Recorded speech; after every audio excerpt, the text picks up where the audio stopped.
Good evening as we welcome you to the London Coliseum for an evening of festive musical entertainment. A performance by the English National Opera of Franz Lehar's operetta masterpiece, The Merry Widow. This is a new production by Colin Graham, with sets and costumes by David Collis, which firmly set the action where it belongs, in Paris around the turn of the century. The story is almost too well known to bear repetition.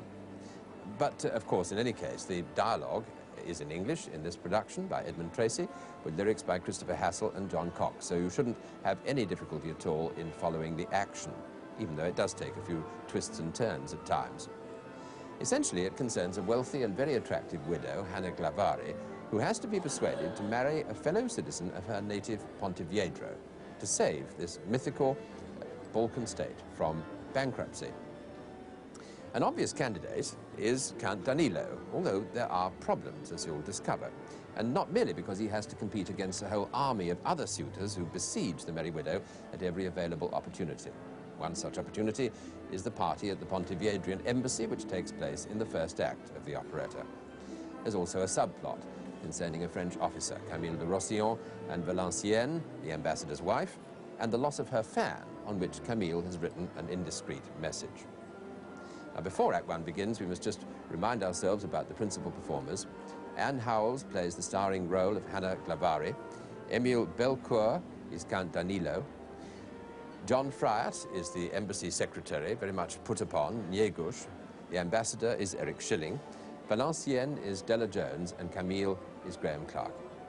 So now the party is about to begin, and to direct the musical proceedings of Franz Lehar's The Merry Widow, we welcome our conductor, Henry KRIPS.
And all unworthy though they be, My house and grounds are Ponte Viedro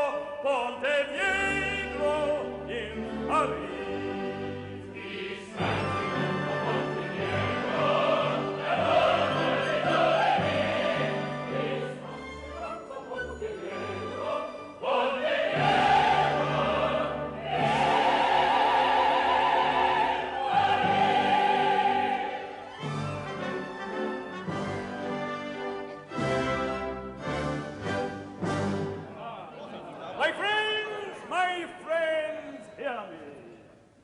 On the eve of our most illustrious sovereign's birthday, I propose to send him a telegram of congratulations. Oh, Njegus!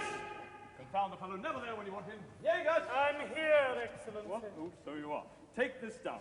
On the occasion of that glorious anniversary, your Highness's birthday, the hearts of all your loyal subjects in the West go out to you. Here, here. Send it in code. In code, Excellency. Baffle the Russians. Always try to waste the enemy's time. He never worries about wasting my time. Another glass, my friends. We'll drink to His Highness. Oh, Yes? stop that. Why can't you leave me alone? Why don't you stop flirting? You see, gentlemen, our poor Councillor Kromoff grows more jealous every day. And without a shred of reason. Now, if it were your Excellency... I'm not sure I quite follow you, Consul Bogdanovich. Oh, come now, child bride and an elderly buck like you. You'd oblige me with a little less of the elderly. My dear old friend, pay no attention. Your wife is an absolute paragon of propriety. Thank you, Colonel. In many ways, she is still a child. Look how innocently she prattles to Rosillon over there. Butter wouldn't melt in her mouth. I must talk to you about something. You make me so happy, Valencienne. What are you writing on my fan? Since you will not allow me to say it, I am writing it instead. I love you. Oh, not here, when we're alone. Oh, Valencienne, my love. Valencienne, my love. Did you call me Mirko, my dear? Forgive me, sweet child, but I wonder if we might inquire whether Madame Glawari has arrived. Of course, I'll see to it at once. Madame Glawari, widow of the court banker. Why is she coming? Oh, just a little diplomatic maneuver, you know. Ah, I've got it. Our wily ambassador is taking an interest in her 20 million. 20 million? How lovely! Yes, gentlemen, 20 million!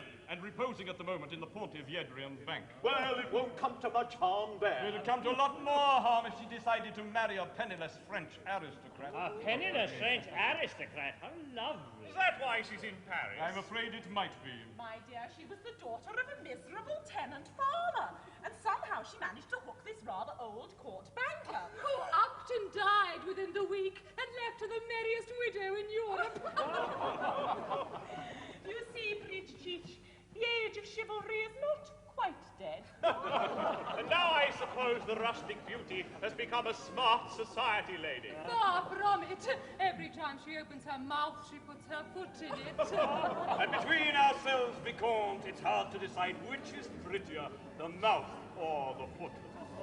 Ladies and gentlemen, the interval is over. 20 million. Sam Brioche, I've an idea you'd like to marry this widow. It would be lovely if she'd have me. Don't waste your time. She's going to marry me. You? She's never even seen you. No, but when she does... Oh, darling. Stop flirting. Stop fussing. Njegus, take this down. All this talk about Madame Glawari marrying a Frenchman must stop. Yes, Excellency. And I am going to stop it. Yes, Excellency. I shall personally ensure that her 20 million remain in the fatherland. How, Excellency? Native cunning, Njegus. I have a plan. Not another one. But to make the plan work, I need Count Danilovitch. You need Count Danilovitch to work. I need him to earn 20 million for the fatherland. With respect, Excellency, the Count has never done a day's work in his life. And it's time he started. Off with you and fetch him here at once. At once, Excellency. Any news of Madame Glawari, my dear? It seems she hasn't arrived yet. I want to know the moment she's here. Ah, Monsieur de Rosillon, I hope my wife is looking after you. Oh, Your Excellency, I've never been so well looked after in all my life. Excellent, excellent. Look, now's our chance. There's no one here. Alone at last, and Agnes near. I must have a word with you quickly. The words are few that I long to say. No, no. One word of hurry and away.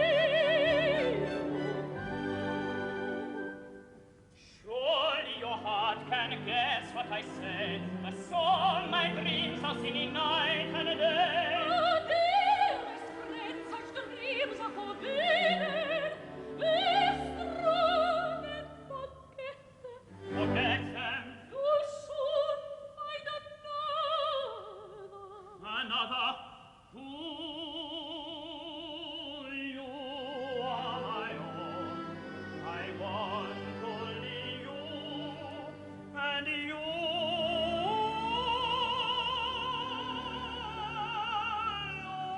I beg you refrain, and mind you never say such things again. A highly respectable wife, with no matter motive strife, deplores the game you play. A good husband obey, if they little kiss it pretend, who knows where game you'll end? You're beating for once in your life, a highly respectable wife. I beg you believe it, my true explanation. So now you must conquer the subtle temptation.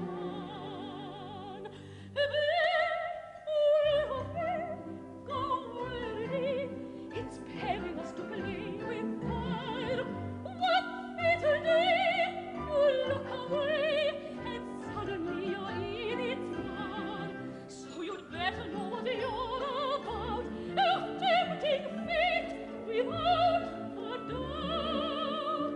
Put out the flame and drop the game. You will find your freedom solid.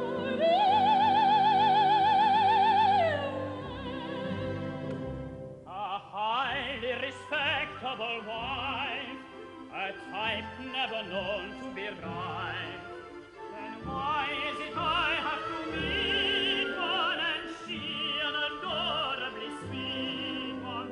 I'll gladly endure these delays, your slave to the end of my days, while you for the rest of your life remain a respectable wife. I know the dangers you needn't have told me, but true love is fearless, and nothing shall hold me. My lady, this cannot be reciprocal desire. Well, love say, there's no delay, it means a waning fire. So you'd better know what you're about. Love went to the place, should hate, wait, or hang about. I never dare, and for despair I will not listen. So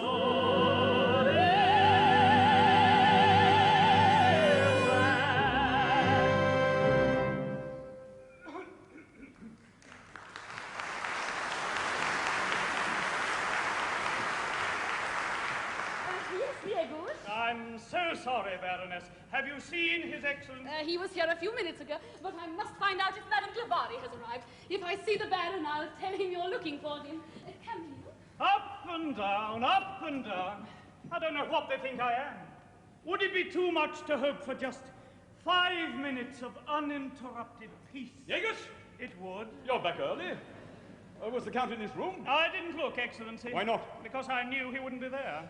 At his club? I knew he wouldn't be there either. With his mistress?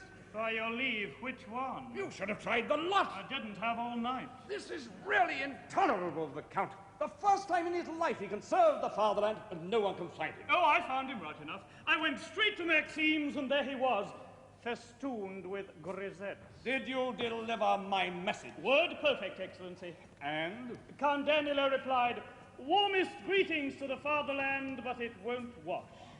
Why won't it wash? Well, for one thing, he was plastered. He was what? but when I assured the Count that Your Excellency's need of him was really urgent, he said he'd put his head under a cold tap. A cold tap? To unplaster himself. Excellency, you may expect him in a quarter of an hour. What is the meaning of this uproar? It's the widow. She's here. 20 million! The 20 million have arrived! Valencienne, my lord! Excellency.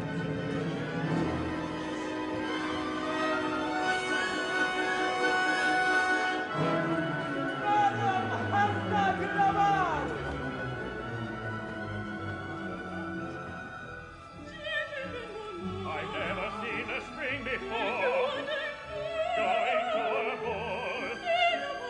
You lost into ecstasy.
wonderful voice. It has such a golden ring to it. A golden ring? You mean I remind you of a rich man counting his money? And such a lot of money. I'm sure you can hardly mean that. Ah, now, gentlemen, you mustn't be offended if I always say what I think. I've only been in Paris a short while, and so I haven't yet learned how to pretend like the rest of you. In addition to which, I'm a terrible liar. Lovely. Dearest lady, what sort of a dancer are you? Well, as a matter of fact, I believe I'm rather good. Oh, then may I have the pleasure of your first dance? As many as you like, gentlemen. You're all welcome. And I'll dance till you drop. Oh, gracious lady, you do us honor. Madame Glawari, it is a pleasure to welcome you to our house. You're all too kind. Much, much too kind. Are you going to propose to her? Oh, Valencienne. No, I want you to. It's time our little affair came to an end. Madame Glawari, allow me to present Monsieur Camille de Rosillon. He hopes there is still room for him in your dance program. Yes, of course. Goodness, it is full. I believe the interval is all I have left. May I reserve the interval? I absolutely forbid you to spend the interval with her. Oh, but I thought you said that you wanted me to say. Baroness. Gentlemen, I've had an idea. Come to my house tomorrow, and I'll give you a party. A real Pontevedrian party. In honor of our prince's birthday. The entire Pontevedrian colony in Paris shall be invited. And you as well, gentlemen. Thank you. And then, Monsieur de Rosillon, I'll dance with you until you get cramp in your leg. You want not to get a cramp in your leg with her? I absolutely forbid it. My dear lady, what an artless child of nature you are. You remind me very much of my first secretary, Count Danilovitch. Count Danilovitch? Why should I remind you of him? Why? Oh, well, after all, what I mean is, you and he... Njegus, did you happen to make a note of my thoughts on this subject? Your Excellency felt that Madame Glawari and Count Danilovitch shared a passion for the woods and mountains of Pontevedra. My point exactly. The Count and I?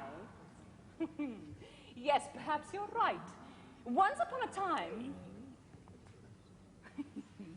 No, it was nothing. What was nothing? Oh, nothing at all. What could there have been? But you said just now that it was nothing. Did I say that? I must have been mad. No, it was nothing. So there was something. Njegus, take this down.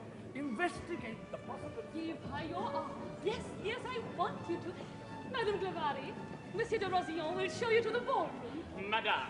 No, don't offer her your arm. I absolutely forbid it. Am I to find my own way to the ballroom? Allow me. So many arms, and all ready to grab. Come, Baron, you look the most dangerous. I am going to marry the widow. So am I. So are you. Oh, Valencienne, really? I absolutely insist. You will be very happy, and I will be very respectable. Oh, please give me your arm. Do you really want me to marry her? Of course not, you silly boy. What a night. Everybody in some sort of conspiracy or other, and to crown it, I've got writer's cramp. And if Count Danilovitch doesn't come out from under that cold tap, I am going to be in hot water.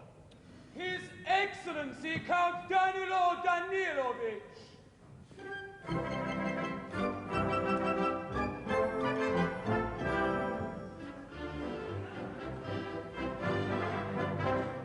At your service. Well, where's Fatherland? I'll tell him you're here. I'm most demanding Fatherland. Whenever when you understand, I'll sweat for you with all my might. But rather more by day than night. I'm sitting at my desk by one, among the urgent files galore. A little painful thinking done, I'm back at home for drinks at 4. At private interviews I'm posed, the weary statesman in his chair, but keep my mouth severely closed with diplomatic savoir-faire. I play my part without a doubt, though the results are somewhat thin. I use my in tray as my out, and vice versa, out and in. The strain of it is great indeed, until the day I see the light. No wonder that I sorely need a little change of scene at night. I'm going to Maxine to join the whirling stream. one grief hour entrancing, the moments fly on dancing. Loro, dodo, juju, glo, margot, fru, and in their fond embraces forget my fatherland. And Maxine once again, I swim in pink champagne. When people ask what bliss is, I simply answer, this is Lolo, Dodo, Choo-choo, Glo, Margot, Fru-fru, and in their fond embraces, forget my fatherland.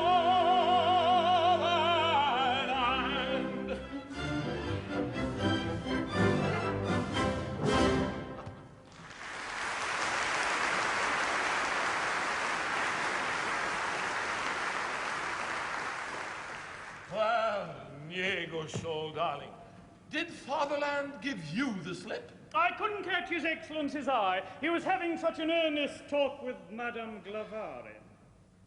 Madame Glawari? Hannah Glawari? The same. Well, what on earth is she doing here? Oh, well, it doesn't matter. Now tell me, where are those lovely grisettes that came with me? Njegus, have you any idea why Fatherland needs me so urgently tonight? His Excellency mentioned something about earning a few million. Earning? Did you say earning? Fatherland must be having one of his little jokes. The spending is what I'm good at. You sure he didn't want me to spend a few million? I'll go and tell him you're here, and then you can ask him yourself. No, Njegus, not yet, please. I must have a little snooze first. I haven't been to bed for 3 nights in a row, and there's a most peculiar sensation in my head. You're just the tiniest bit the worse for wear. Allow me. Would you like me to announce you later? Announce me in time for breakfast, Njegus. The second sitting. Yes, this will do nicely. Nothing like a little nap when you've exhausted yourself having a good time. No.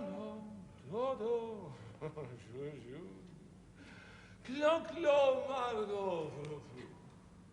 Pleasant dreams.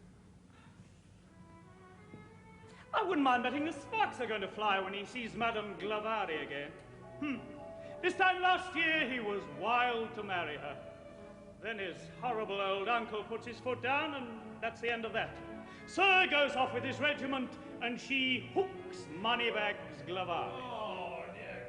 But if you ask me, they're just as much in love as ever. Quiet. You're talking in your sleep. Better watch what you say. I beg of you, please. After all that whirling around, I just must catch my breath. Can't you know Madame Glawari's charms but exhausted?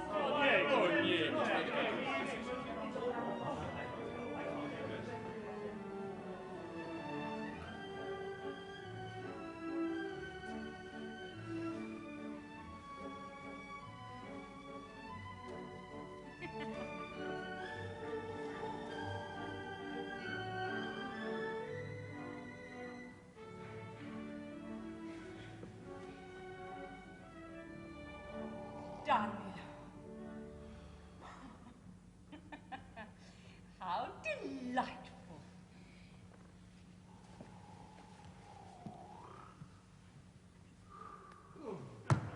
Oh, good God in heaven. Can't a man have a little bit...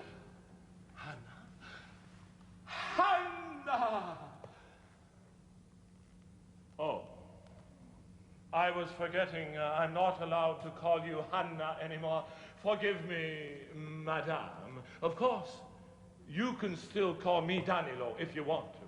I doubt if I could bring myself to utter the word, even if I tried. Snore away. No, please don't go. I'm wide awake now. Never felt fresher in my life. What's brought you to Paris? I felt I ought to make up for lost time, enjoy myself, possibly marry again. There are several very attractive men around. Marry again?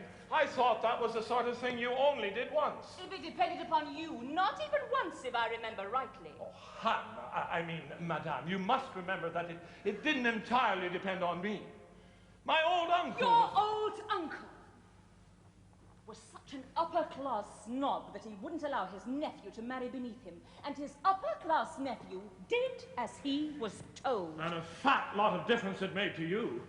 Along comes a banker, a very old, very rich banker, and hey, presto, you're married. The reason I married is my business and my business only. Have the good manners to remember that. But now that I'm a widow, and a very rich widow too. Please go on.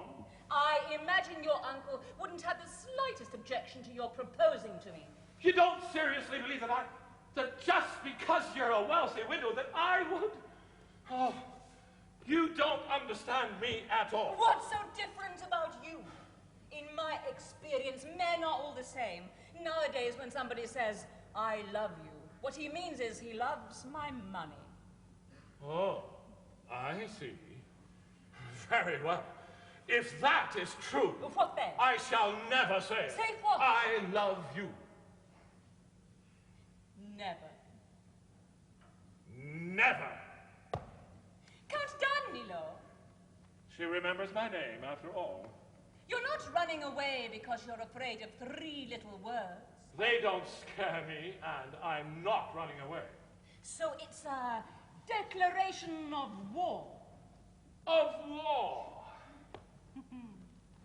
Oh, a challenge, Madame Glawari? Challenge, Count Danilo, which you've accepted. Madame, they've already announced the next dance. No, gentlemen. I'd like a little time to myself. Keep at it, my friends. Never say die. Sam Brioche, I'll be quite open with you.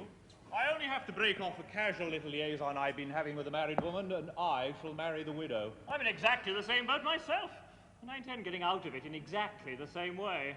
You're after the 20 million. You ought to be ashamed. Yes, I'm after the 20 million. So are you. The only difference is that I am ashamed, and you are not. But Camille, my darling, we can't go on like this. I'm sure people are beginning to talk about us. Besides, you still haven't found my fan. Oh, what on earth possessed you to write I love you on it? Suppose my husband finds it. Oh, you're imagining things.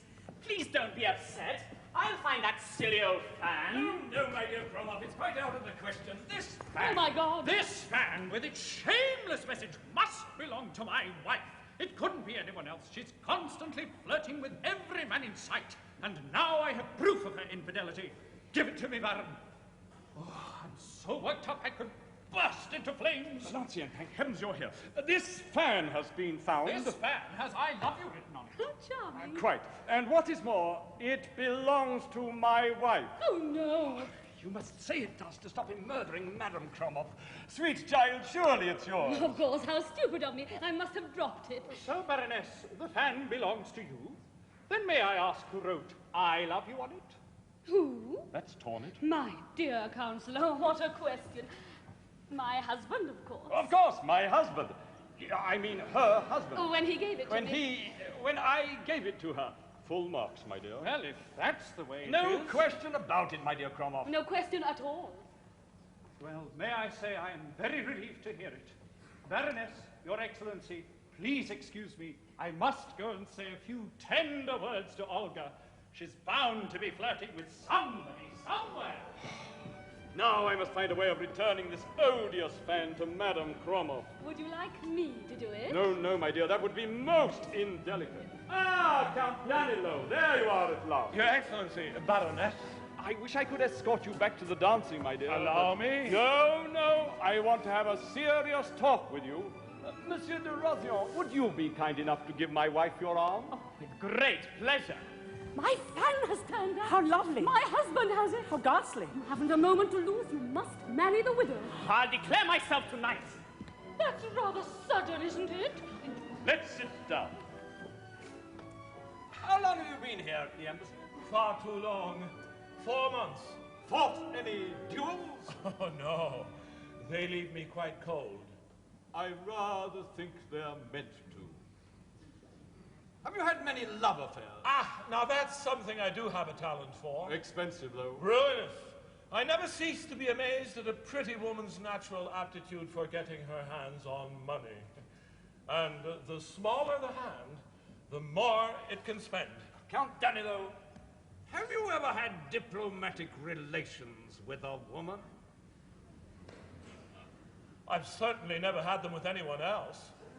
Then you're the man I need, the man your fatherland needs. This is your finest hour, Count. I want you to get married. Married? I thought you said it was to be my finest hour. It will be. You'll see. And am I just to get married in general, or had you someone special in mind? Someone worth 20 million. Ah, I see. A love match. And who sits at the end of all the noughts? Madame Glawari. Glawari? Not on your life. I'll serve the fatherland with anyone else you care to name, but not her. But my dear chap, she's a lovely woman. Oh, she's everything that you say, and more, but I can't marry her. Count Danilovitch, I find you lacking in patriotic zeal. Supposing the widow decides to marry one of these Frenchmen who are all throwing themselves at her from every side. Our beloved fatherland would lose 20 million. Russia on one hand, Austria on the other. We'd be like an egg between two millstones. They'd grind us to pulp. Very messy. Count, this is a serious crisis for your country. I demand that you take it seriously. My dear Baron, it is also a very serious crisis for me. But very well. I give in. My dear fellow. So long as I don't have to marry her myself, I think I could contrive that she didn't marry any of them. How would you do that? Oh, simply by deflecting anyone that Madame Glawari seemed to be showing an interest in. Well, I leave it to you. Just be sure that if she marries a Pontevedrian. Preferably yourself. Never. But why not? Because I have a golden rule. Love whom you will, make few proposals, never be wed. It's lady's choice. And here comes the widow. I'm ready for her and her suitors. The fatherland will reward you. Well, that'll be a change. Njegus, sir.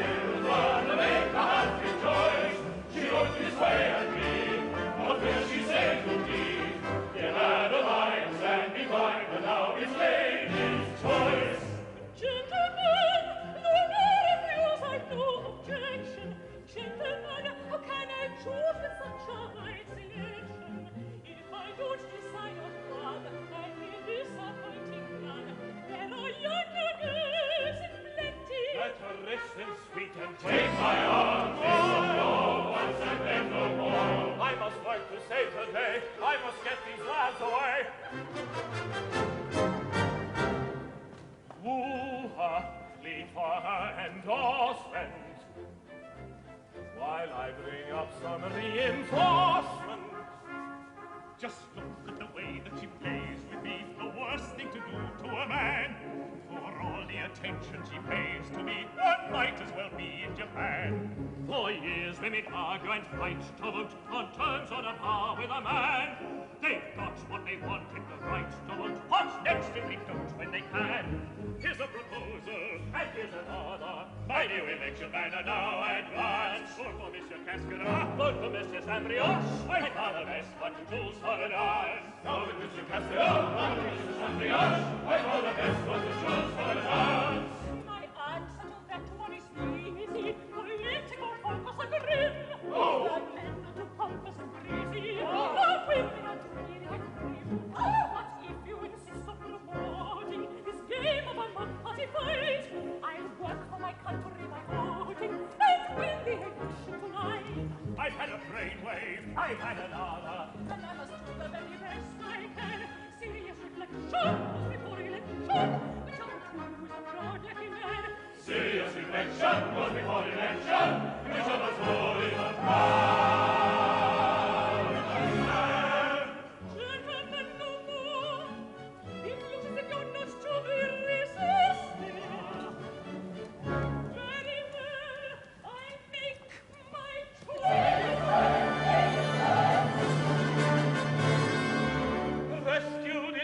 time. Young lovers all awake, night brings you all time, and the moonlight sings in all time, of the lanterns swinging and dining low, where are the phantoms clinging, and round they go. Young lovers all take heart, like fire and beauty, play your part now, do your duty, for the dawn breaks by and by. If you listen, hear a voice.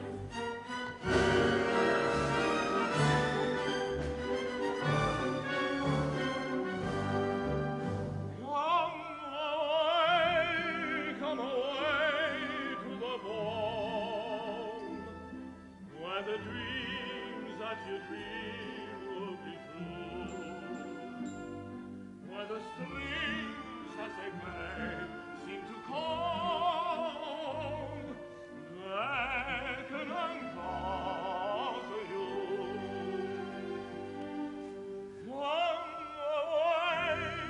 Come away to the wall, float along on a lilting refrain, to the land of desire, where no heart can be false, and the world will be young again.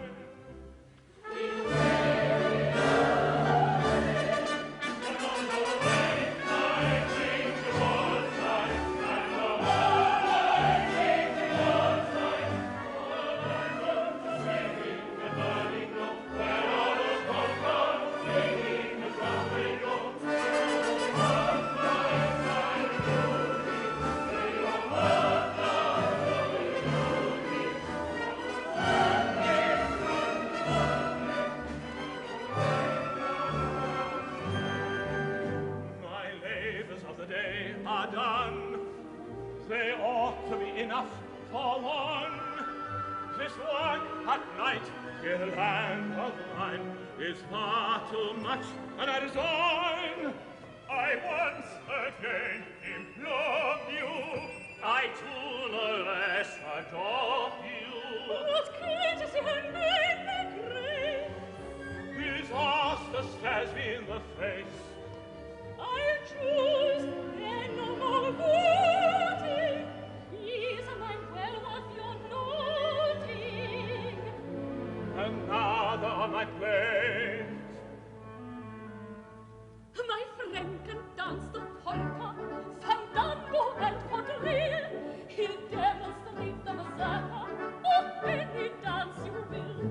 For grace and poise in the ballroom, I'll try him out myself. An escort quite exceptional, too good to be left on the shelf. So with this meeting, he'll be competing.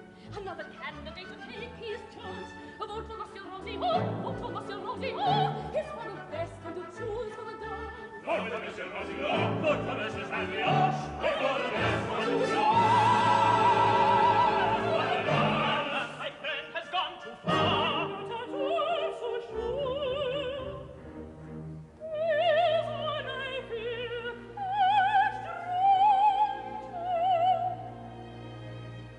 but he has nothing much to say, and he pretends to look away. What if I should choose you? Me? Pardon, ma'am, I do not dance. You ought to be then, am I right? Oh, no, you're wrong. You, I claim this dance tonight. You do? What then? Well, if this dance belongs to me, then I may use it as I please. Do you agree? That's all. Does he mean this priceless dance for which my humble thanks I'll auction for 10,000 francs? Any offers, please? I'll donate the proceeds of the sale to missions overseas. 10,000 francs! He must be mad! My offer's really not so bad. 10,000 francs! He must be mad! There are 5 managed in at last. 10,000 francs! I've seen him dead for such time-minded creatures. Mention cash and then be sure they'll show they can't endure the least expenditure. And in the mercenary fear, they soon disappear. Alone I'll vindicate the male sex. His 10,000 francs will now be paid. Are you so in love? You ordered, I obeyed. You don't know such thing.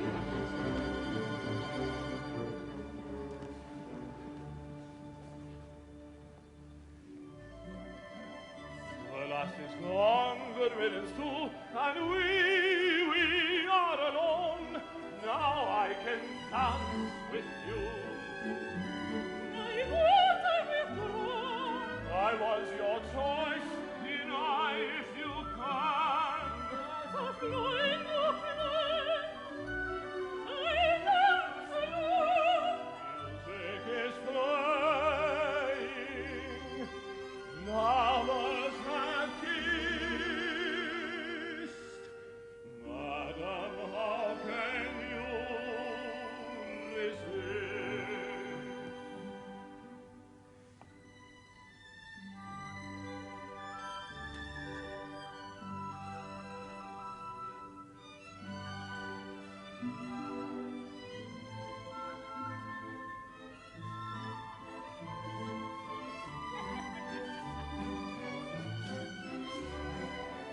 I'm not dancing.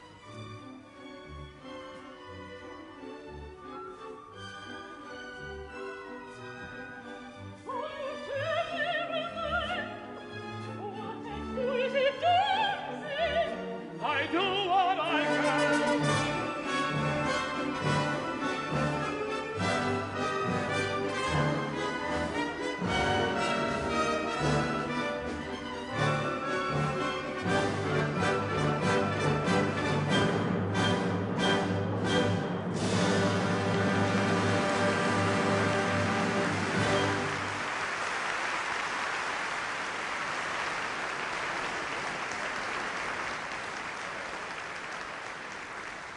And so the curtain comes down on the first act of Franz Lehar's The Merry Widow. We'll be back again at the London Coliseum in a few minutes.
Started with a swing, quite à la mode Paris.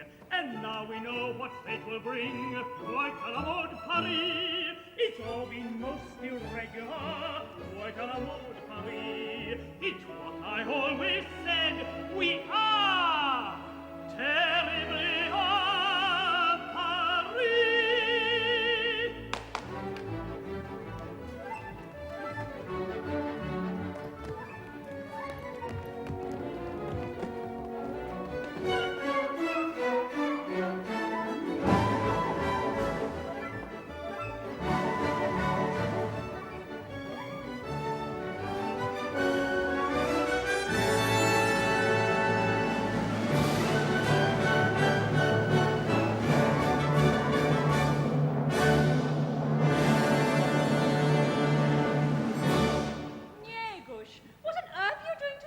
I'm taking him down a peg, with respect. I promise not to tell. What about all this? Do you think the Count will be pleased? Pleased? I think he'll be delighted. Thank you for all your help. It will have been a great pleasure, Madame Glawari.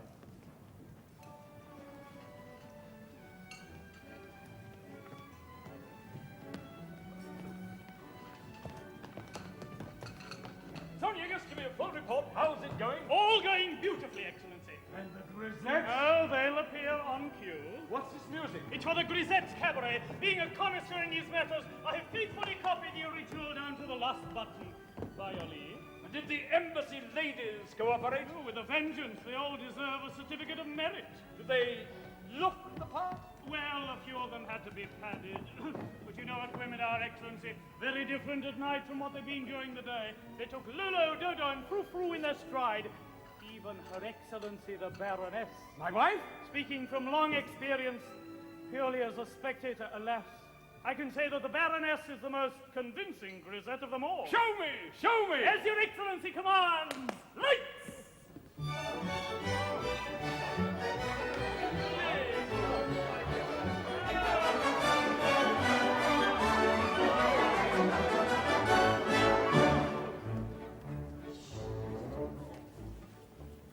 I'm a most inventive man. I'm a most creative man. When the Baron needs me, that's nothing new. I fulfill each demand on cue. Will he ask me for Maxine's, the assignment of my dreams? And with rare finesse, every well-filled dress soon will materialize. Before your astounded eyes. But why should it cause surprise? For I am such a connoisseur of feminine allure, and if I had an income more secure, I'd simply spend it on amour and revel in the reckless life that's far from pure. For he is such a connoisseur,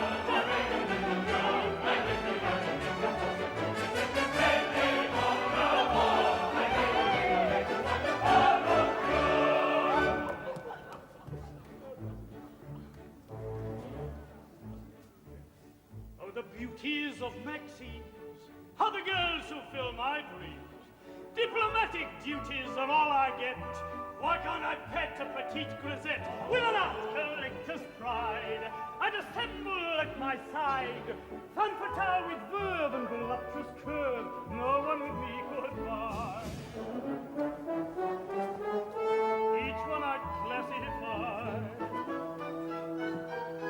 Just give me the chance to try, and I'd be such a connoisseur of feminine allure. And if I had an income more secure, I'd simply spend it on amour. And reckless life that's far from pure. For he is such a connoisseur of feminine allure.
Valencienne, you take my breath away. My Baroness, my congratulations. Do you think I have talent, Count Danilo? Genius. There's not a grisette in Paris who wouldn't be jealous. My dear.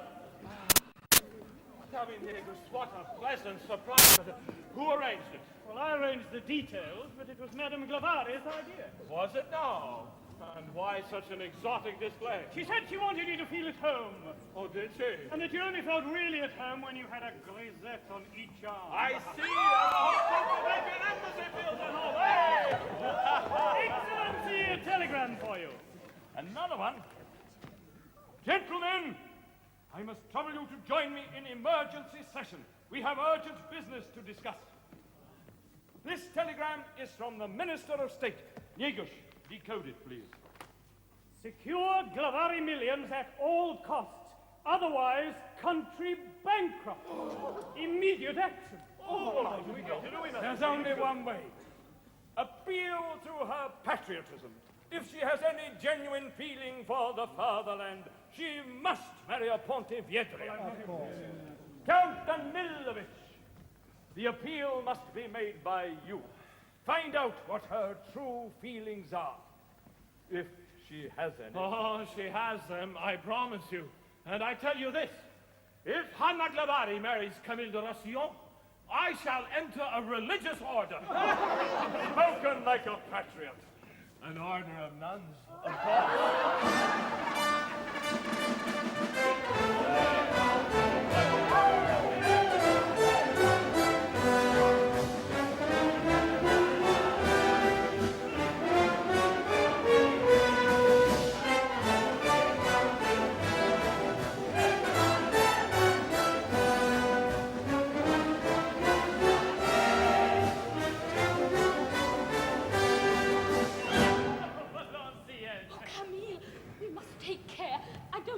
See each other for a little while. Well, I could go abroad. Abroad? Oh, no, I absolutely forbid it. Where would you go? I thought I might go to England. England? Oh, yes. You'd be perfectly safe in England. May I see you before I go? Oh, Camille, what's the use? I'm married. Oh, if only you were married to me. Oh, that would be wonderful.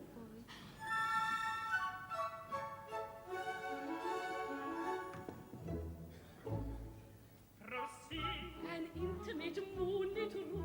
Inside? A newlywed bride and groom. Just wed? Two fortunate lovers seated right between you and me.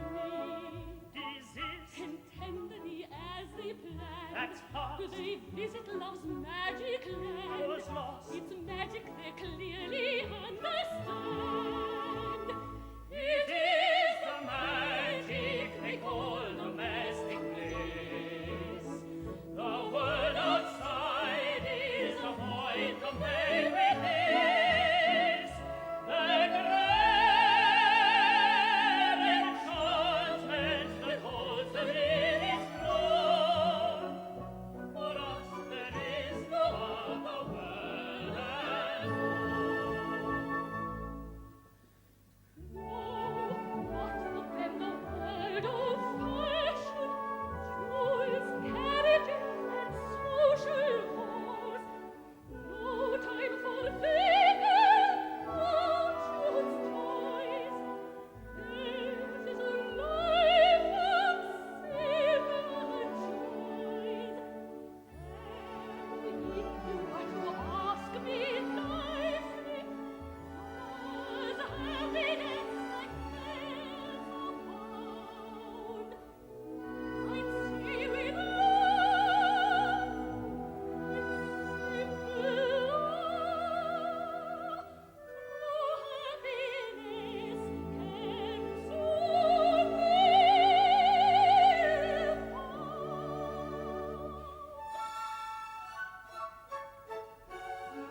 Madame Glawari. What is it?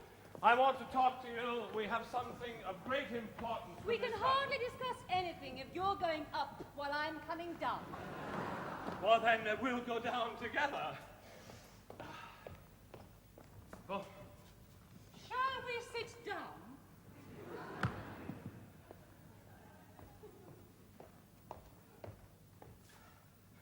I'm listening. To put it in a nutshell, I forbid you to marry de Rosillon. You forbid? May I ask why?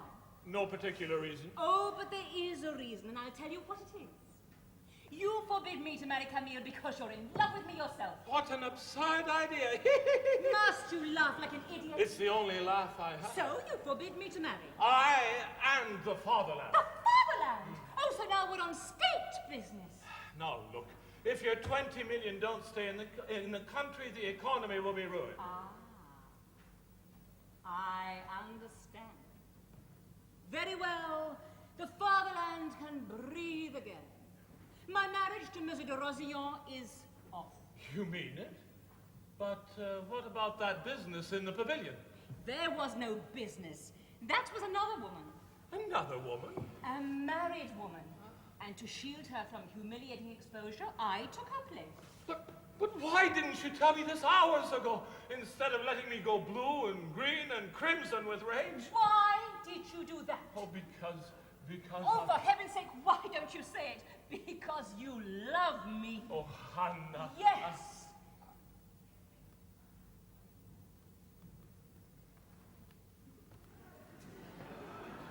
Why did you turn blue and green and crimson with rage?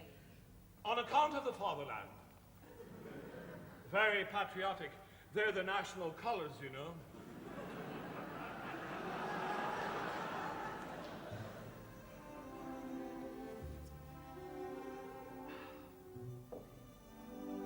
And I suppose it's on account of the fatherland that you get drunk at Maxime's every night. But of course.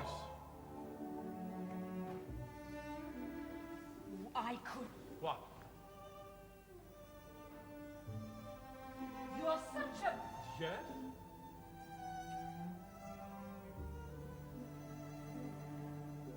It doesn't matter.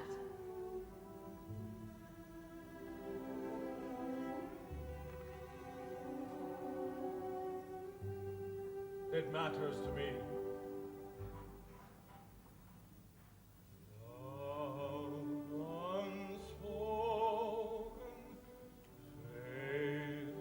Love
Have you spoken to her? The only thing I can say is that she won't marry de Rosillon. Oh, well done. Count Danilovitch, I begin to think that you have the makings of a diplomat after all. But why should the lady have compromised herself like that? Madame Glawari isn't compromised in the slightest. She merely stepped in to save another woman. Another woman? Yes, a married woman, I may say. I wouldn't mind betting that woman was my wife. Now, don't be absurd, Crummer. Valencienne, my dear, good news. It turns out that Monsieur de Rosillon isn't to marry the widow after all. Thank heaven for that. His rendezvous in the pavilion was with someone else. Oh, dear. The question is, who? Your Excellency, this fan has turned up again. Oh, that fan! It was found in the pavilion of Madame Glawari's. Good God! My wife's handwriting! Now what am I going to do? So it was my wife after all. Oh, Njegus, please tell me. Njegus! Remember your oath of allegiance. Was it my wife? Well, it was. Njegus. And it wasn't. There you have it, clear as day. It was, and it wasn't. Baroness, I sue for divorce. Excellency, I grant the divorce. Please, Excellency. Madame Glawari, I am divorced, unmarried, at your disposal. Have I missed something?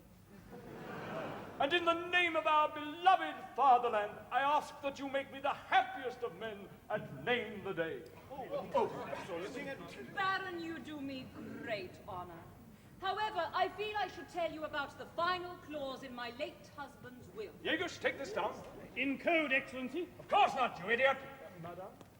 If I should marry again, my entire inheritance passes from me. Hannah, is it true you would have no money? None at all? Not 1 franc.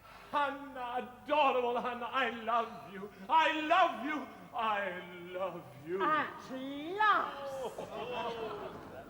Njegus, have you got this down? Yes, Excellency, all 3. A telegram to the Minister of State. If Glawari remarries, entire inheritance passes from her to... But who does it pass to? Oh, it passes from me to my new husband. Oh, Hannah, you adorable cheat. I'd have married you even if you only had 50 million. But what about this fan?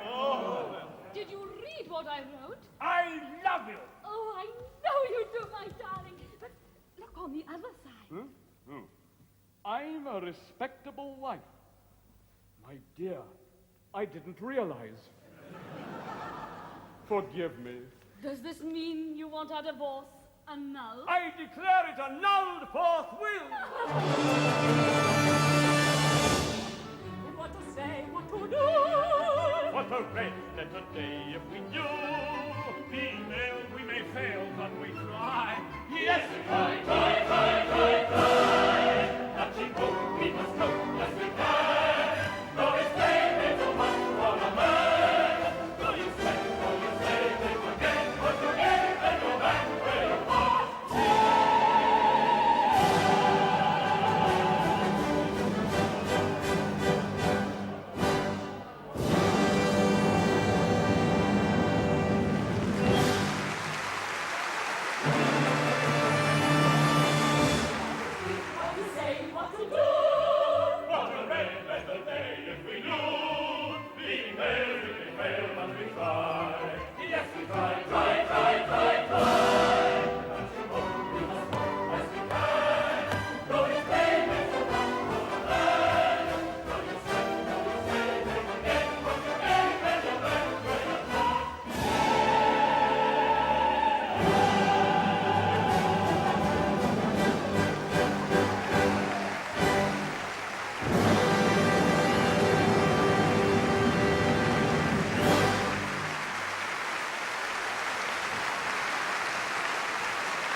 So there's the entire company on stage after this performance of Franz Lehár's The Merry Widow. And great applause from the audience here at the London Coliseum.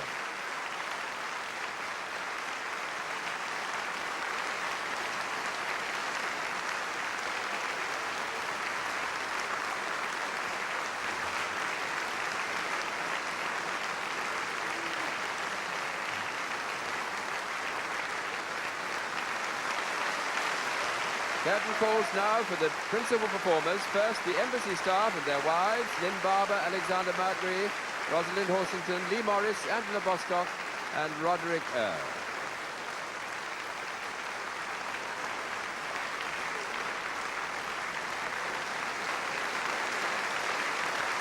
And there are sure to be bouquets for all the ladies as the curtain calls go on.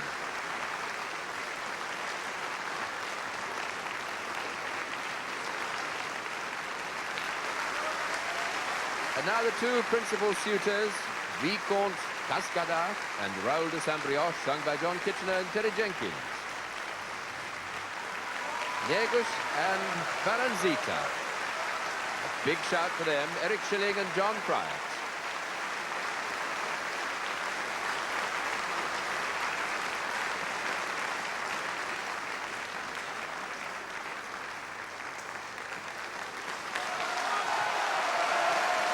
Tremendous roar of applause for Della Jones as Valencienne and Graham Clark as Camille de Rosillon.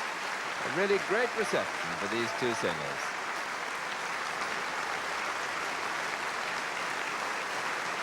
Two delightful performances.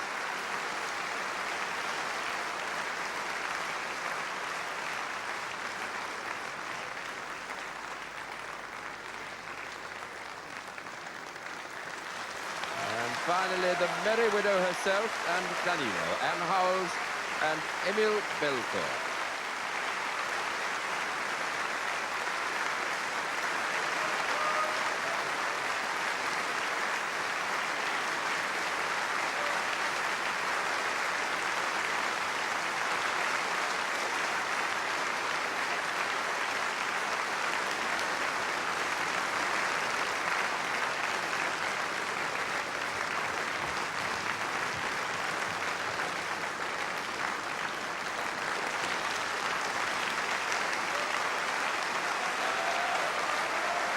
One more call for the entire company. All the principals come forward.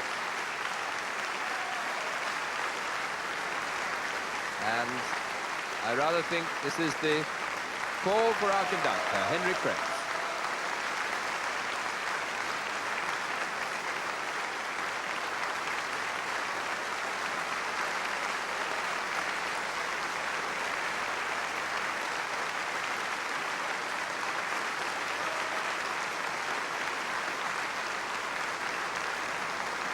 And so ends our visit to the London Coliseum for the English National Opera's production of Franz Lehár's The Merry Widow. I do hope you've enjoyed it, and from all of us here at the London Coliseum, good night.